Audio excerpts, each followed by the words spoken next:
Pulso económico que, como es costumbre, empezamos mirando atrás al índice general a ver qué tal le ha ido al IBEX. 0,33 de caídas, 9.424,1 el índice general, lo de los 9.500 si acaso para otro día, con algunos valores que a pesar de todo pues prosperan. En ese caso de Solaria, que hoy recupera 5,23, Meliá 1,22, Indra 1,02. En el lado de los que hoy cierran con merma, los que más, los valores de AENA 3,21 abajo, en segundo lugar IAG, que se deja en la sesión 2,47 y en tercer lugar Arcelor, que pierde 2,08.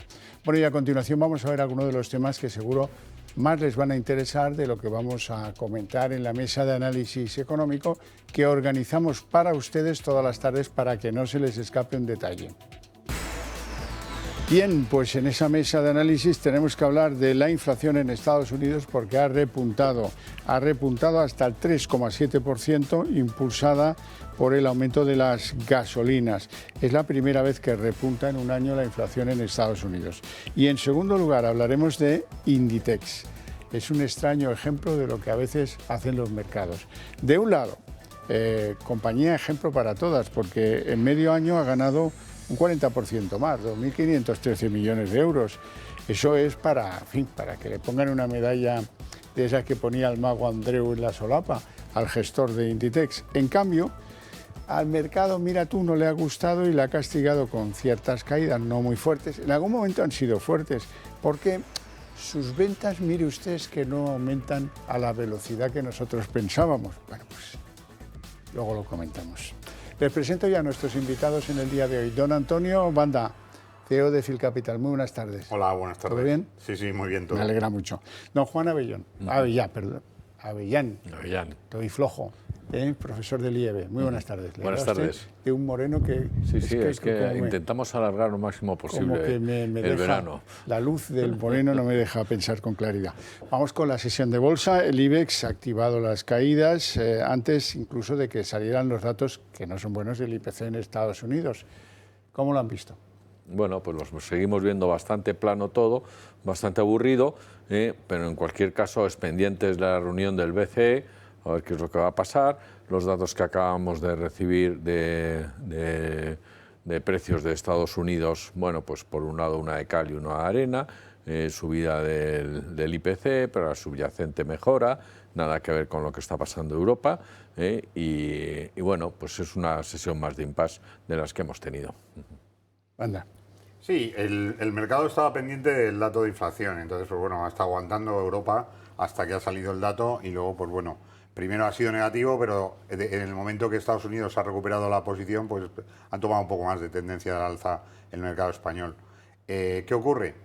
Que seguimos sin referencias, el mercado está con muy poco volumen, parece que seguimos de vacaciones y lo que pasa normalmente, lo que todo el mundo dice es que el mes de septiembre es un mes malo para los mercados en general porque efectivamente tardan mucho los países en recuperarse de casi los 2 meses que hemos estado sin actividad y volver a centrarse, volver a pensar qué son las cosas que nos interesan, para luego enseguida llegarnos al mes de octubre y ya empezamos a hablar todos del 2024, qué nos va a pasar, qué vamos a tener y damos, como pasaba antes también, es que antes muchas compañías pues cerraban en el tercer trimestre, incluso las financieras en el tercer trimestre ya han cerrado el año fiscal, ¿no? Y tenían la parte final del año un poco para coger fuerza.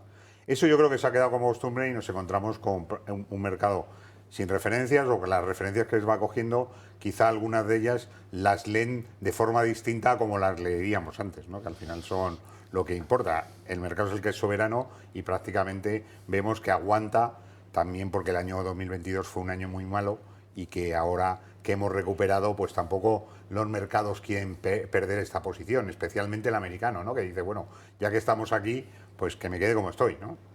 Datos de inflación en Estados Unidos, repunte. Hacía un año que esto no pasaba y ha repuntado al 3,7%. No es un dato pequeño, 3,7% es mucho. Sobre todo, ¿por qué? Pues por el impulso de los precios de la gasolina. Sí, de la gasolina y de la vivienda son los que han impulsado el IPC, una décima más de lo esperado, pero sin embargo la subyacente, que se ha quedado en el 4,7%, se ha reducido 4 décimas, podríamos tomar ejemplo de ello. Es decir, el empleo no está tan fuerte en Estados Unidos como estaba, no es mala noticia, sigue estando fuerte, pero no tan fuerte, y bueno, ese crecimiento se va manteniendo en Estados Unidos, va remitiendo poco a poco la subyacente, que es la que de verdad importa. Hay que ver cómo está ahora mismo el precio del petróleo, que está, el Brent está a 91,2, me parece que era lo que estaba cerrando hoy, y bueno, pues es lo que tienen encima de la mesa en Estados Unidos. En Europa podríamos estar hablando de esta inflación, y es otro tema totalmente distinto y más complicado. Banda. Sí, venimos oyendo la FED que, bueno, que eso de que las subidas de tipos iban a acabar, pues parecía... Ellos dan una señal bastante mixta diciendo que, bueno, que había que ver qué resultados teníamos, porque al final su objetivo es la inflación y, aunque parecía que ya estaba en tendencial la inflación, principalmente la general, a la baja, en cuanto da un repunte, todo el mundo se vuelve a poner en el mismo lado, que efectivamente la Reserva Federal es lo que mira y que las subidas de tipos igual no se han acabado por este año, ¿no? Que todo el mundo las daba un poco por hechas y que ya veríamos qué pasaba a final de año.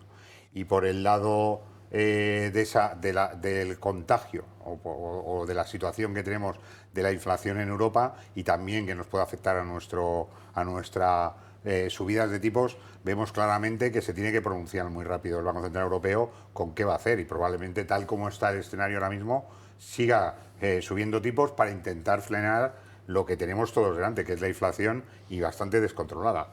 Hoy he leído algún informe que dice bueno, que la inflación, estos datos, antes de que saliese el dato de inflación, ha salido diciendo que España es el único país europeo que tiene inflación positiva en alimentos, que también es un dato a tener en cuenta, porque ese dato no es de reflejo directo, sino que tiene un efecto J en la inflación, que probablemente lo veamos en un repunte cuando estamos diciendo que la inflación en España, estamos dando ahí, sacando pecho como siempre, que somos los que estamos mejor, y a lo mejor nos encontramos con un repunte sorpresa cuando la tendencia en el resto de los países europeos es de bajada, ¿no? Hoy hay unos datos muy interesantes. Son los datos de producción industrial de la eurozona y son un poco anticuaditos porque llevan un mes de retraso aproximadamente respecto al resto. Son los de julio, pero, oh sorpresa, han caído más de lo esperado, un 1,1%. Sí, impulsado esta caída principalmente por Alemania y por Irlanda.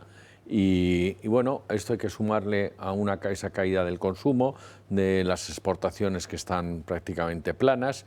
Entonces, pues estamos encontrándonos ya con unas cifras que empiezan a ser preocupantes, cuando todavía como bien has dicho, se deberían de estar tomando medidas para bajar la inflación, pero por otro lado nos estamos encontrando con caída de la producción industrial, caída del consumo, es decir, una serie de elementos que dicen nos estamos llevando a esa estagflación que estábamos hablando, es decir, de una caída de la producción y una caída de la economía frente a una subida de tipos de interés. Pues es un poco lo que tienen encima de la mesa para la próxima decisión de tipos. Anda, un mes fatal para la producción industrial.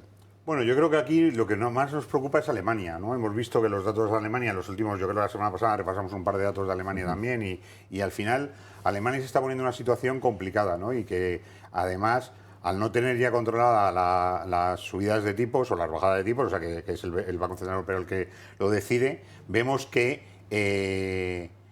estos datos generales perjudican muchísimo a todo el entorno europeo. O sea que al final, como consecuencia de la propia situación de Alemania, igual vamos a ver toma de decisiones económicas que algunos de los periféricos no tenían necesidad, y puede ser que nos metamos todos en una situación mucho más complicada, precisamente por convertirnos en seguidores de Alemania, ¿no? Bueno, hoy hay un espejo en el que no conviene mirarse mucho rato, lo enseña la OCDE. Y la OCDE lo que hace es recoger datos del paro y elaborar pues promedios. El promedio de julio es 4,8% de la población de los países de la OCDE en paro. El de España destaca por su enorme volumen, 11,6%. En fin, lo dicen todas las cifras. De temas de paro, hablar de paro, de IPC en España, etcétera, etcétera, hablar de cifras en España es un poco mirar la bola de cristal o intentar adivinar. Lo que sí que está claro es que por lo visto tenemos, y cuando digo por lo visto porque hay que ver las cifras que nos plantean, 1,6 millones de demandantes de empleo hay que analizarlo, cuántos tenemos. Es decir, es complicadísimo, es como la inflación que tenemos. Hemos cambiado las mediciones justamente cuando estamos en pleno problema de inflación. Es decir, todos los datos y todos los indicadores se van cambiando, con lo cual pues no sé si nos vamos a encontrar como los griegos, que al final les acabaron interviniendo, entre otras cosas, porque nadie se enteraba de lo que tenía dentro de la economía griega. Y aquí lo que no puede ser es que salen los datos de paro. Lo que sí que está claro es que somos campeones del paro en Europa, y lo que sí que está claro, sobre todo, es que el paro juvenil, que está en el entorno del 30%, 20 y pico, 30%, no es asumible en un país como en el que estamos, ¿no? Banda. Sí, yo creo que fundamentalmente hay una cosa, que es que nos hemos convertido de ser una referencia en estadística y en estadística del gobierno a ser un país que da unos datos que nadie se cree ya, ni el propio país, ¿no? Y el gobierno camufla los datos, no informa a tiempo, no informa cuál es el contenido de esos datos y se inventa posiciones que no caben en las estadísticas de toda Europa. Entonces, es muy difícil compararlo, ¿no? Y pese a eso los datos son horrorosos, ¿no? O sea, que lo que tenemos es que si nos fuésemos a la realidad, estos datos serían mucho peores de los que presentan. Esta situación es para tomar medidas, pero claro, en un gobierno en funciones, con expectativas que no vamos a tirar otros 2 meses sin gobierno y si vamos a elecciones nos podamos tirar 6 meses de inactividad, nos mete nuestra economía otra vez en un pozo difícil de solucionar. Pues sí. Bueno, hablemos de Inditex, un nombre propio en la bolsa española, que hoy presentaba unos resultados, unas ganancias de 2.513 millones en los primeros 6 meses del año. Oh, qué alegría, ¿verdad? Pues nada, el mercado ha dicho que no le parecen adecuados los ritmos de incremento de sus ventas y pues ha trasteado con alguna pérdida durante la sesión, que le vamos a hacer, aunque luego al final no ha sido tan relevante. Vamos a ver lo que ha presentado hoy Inditex.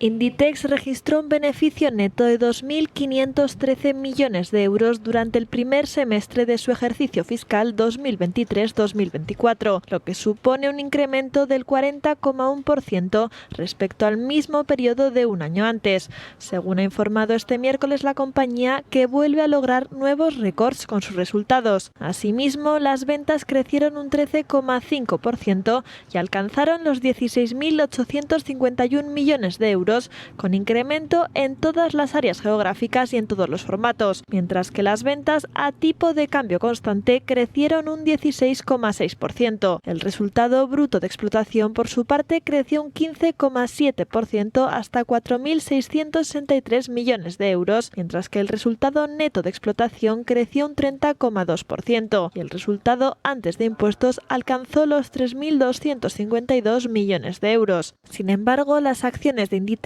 lideraban las caídas del IBEX 35 poco después de la apertura, hasta intercambiarse a un precio de 35,205 euros, pese a presentar unos resultados semestrales récord y superar las previsiones de los analistas.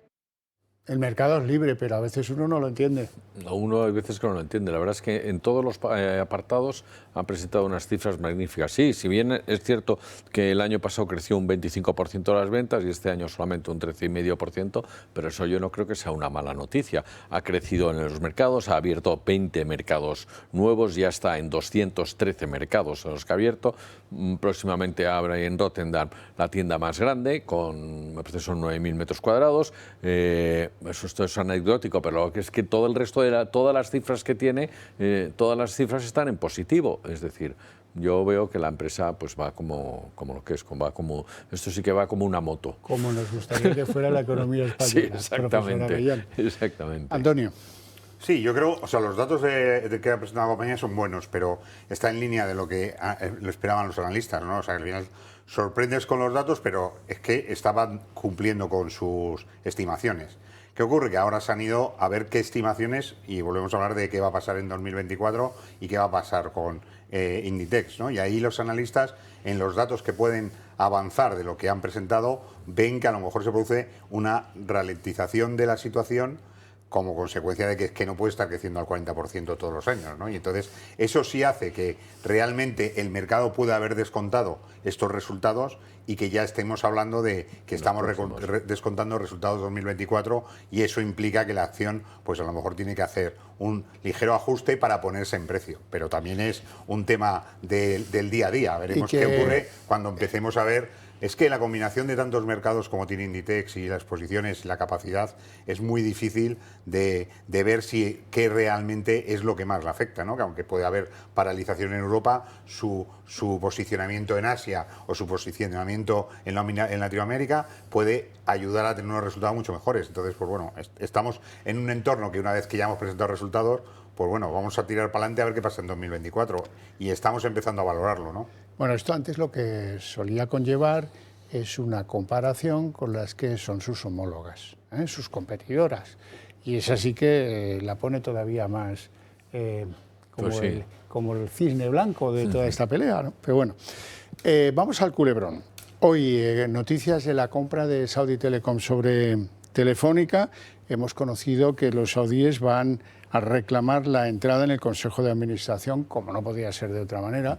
Esto es lo normal, pero claro, se han abierto tantas suspicacias sobre esta compra que bueno, habrá que ver qué depara el gobierno al futuro de ese 9,9 de Saudi Telecom sobre Telefónica. A ver, lo que depara el gobierno parece que ya está más que escrito y más que aceptado. Por otro lado, ¿qué es lo que se está diciendo? Si tú no aceptas esta OPA, estás en la izquierda extrema o extrema izquierda. ¿Por qué? Pues porque es donde han encasillado. Si tú no la aceptas, es que no eres liberal.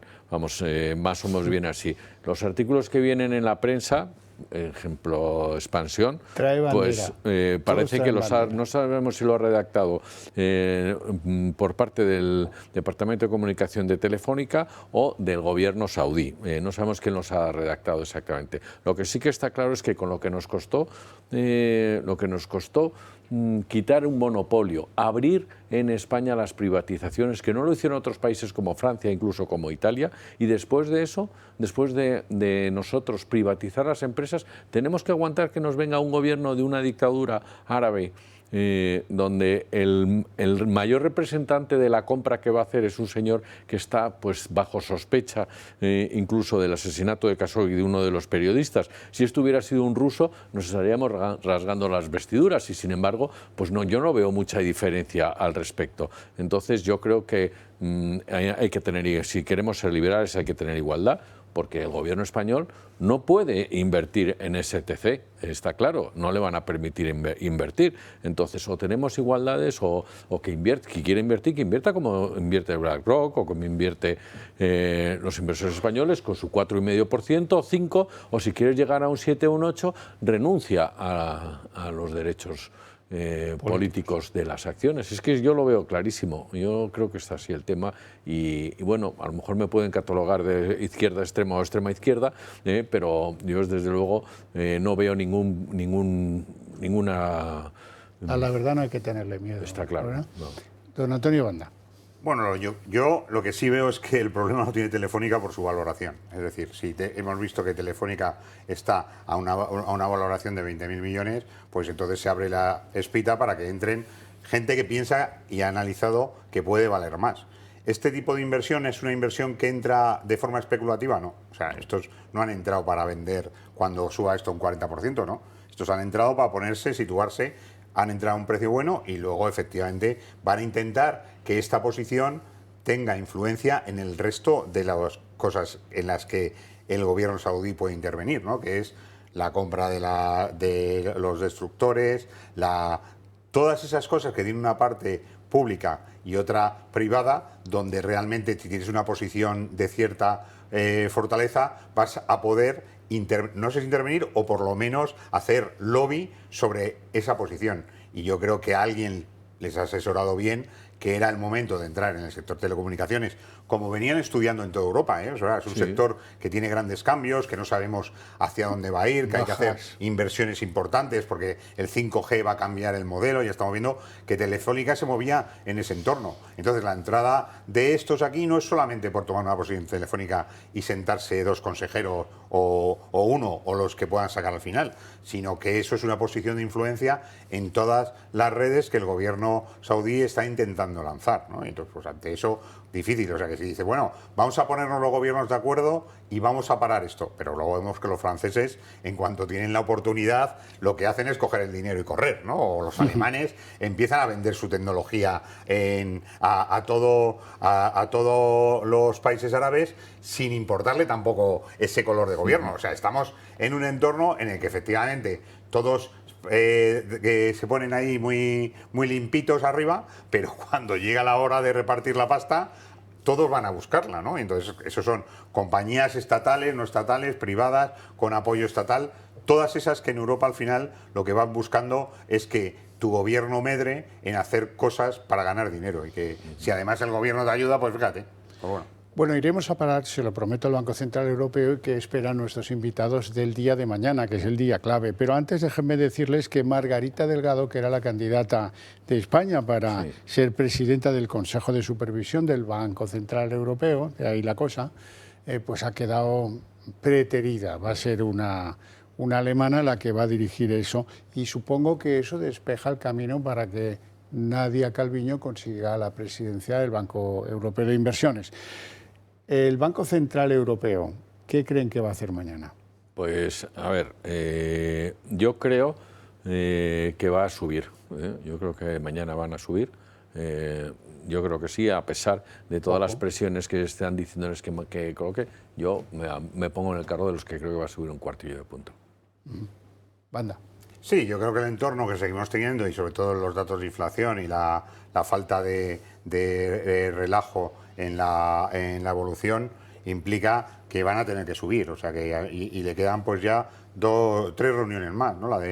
Las de octubre, noviembre y diciembre. Por lo tanto, estamos hablando que subirán otros 3 puntos, estaremos en el torno del 5, cuando Estados Unidos pues probablemente esté ya en el 6 y algo. O sea que ese diferencial con Estados Unidos está marcando ahora mismo pues que el dólar se esté fortaleciendo, que venía de 1,10 y ahora estamos en 1,07, y que además pues que todas las políticas de entorno macroeconómico empiecen a tener que aplicarse cuando Estados Unidos va por delante de nosotros, ¿no? También es verdad que va un poco más en el ciclo por delante de Europa, pero que nosotros no tenemos más remedio que seguir ese mismo ciclo que tiene Estados Unidos, ¿no? Porque es el ciclo económico y no podemos desviarnos ni tenemos capacidad. Bueno, quiero comentar con ustedes que la Comisión Europea abra una investigación para ver si hay competencia desleal con China a la hora de producir y vender aquí vehículos eléctricos hechos en China. Uno se pregunta, pues a lo mejor no sé si Alemania no mandase en la Comisión Europea, esto se lo hubieran planteado cuando empezaron a exportar neveras o televisores o cualquier otra cosa, porque la competencia desleal en China sobrevuela cualquier producto del mercado. Sí, efectivamente, es que juegan en otra liga. Subvenciones directamente, más las subvenciones de aquí, al fin y al cabo, es lo que nos estamos encontrando. Va a llegar un momento que parece que nos vamos a encontrar gratis los coches eléctricos. Y como dice bien el consejero de Stellantis, lo diré bien, pues Tavares, Carlos Tavares, al final no hay litio ni hay para hacer tantas pilas como se quieren hacer, no hay suficiente para hacer tantas pilas y si encima todo esto viene subvencionado y viene subvencionado por China, que son los que tienen en su poder toda la posibilidad de realizar todas esas baterías, pues yo creo que el mercado del automóvil europeo pues empieza a temblar. Manda.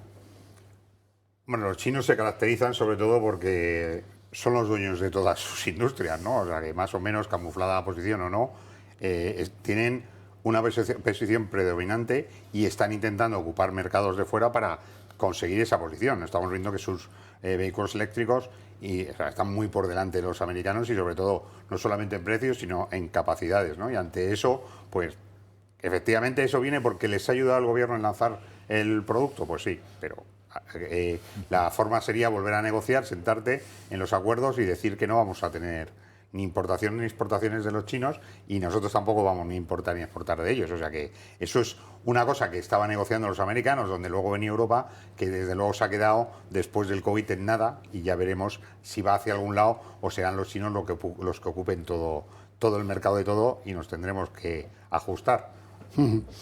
Por cierto, que se nos ha olvidado que en el caso de Saudi Telecom hay una relación muy cuidada por parte de los árabes con Huawei, que la tiene muy mala con Estados Unidos, como recordarán todos, después de aquella crisis famosa. No tenemos tiempo para más, lo dejamos aquí. Mi agradecimiento a ustedes dos por su presencia y sus opiniones, a ustedes también, pero para ustedes tengo premio. A la vuelta de la publicidad abrimos aquí la redacción abierta con todo lo que trae la política.